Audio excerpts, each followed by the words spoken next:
Hello மக்கள்ஸ், இன்றைக்கான vlogல ஒரு குட்டி ஃபுட் ரிவ்யூ தான் பார்க்க போகிறோம். பெசனக்குள்ள லொக்கேட் ஆகிருக்கிற பெப்பினோ அண்ட் கேன் ஜோன் தான் இன்றைக்கி நம்ம விசிட் பண்ணியிருந்தோம். பெப்பினோவில் நம்ம ட்ரை பண்ணது peri peri pasta and pink sauce pasta try பண்ணியிருந்தோம். பாஸ்தா ரெண்டுமே வாஸ் ஈக்குவலி ஸோ குட் தான் சொல்லணும். அண்ட் நெக்ஸ்ட் நம்ம ட்ரை பண்ணியிருந்தது புரிட்டோ ட்ரை பண்ணியிருந்தோம். பரிட்டோ வாட் எவர், பட் அதுவும் ரொம்ப நல்லா தான் இருந்தது. அண்ட் நெக்ஸ்ட் நம்ம டேக்கோஸ் ட்ரை பண்ணியிருந்தோம். இது சிக்கன் டேக்கோஸ் அண்ட் இதுவும் ஈக்குவலி நல்லா இருந்தது. சால்சா கூட கொடுத்துருந்தது ரொம்பவே நல்லா இருந்தது.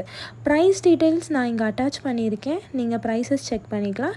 அண்ட் லாஸ்ட்டாக கேன் ஜோனில் சுகர் கேன் ஜூஸ் குடித்து அந்த டேவை முடிச்சிட்டோம். பாய்.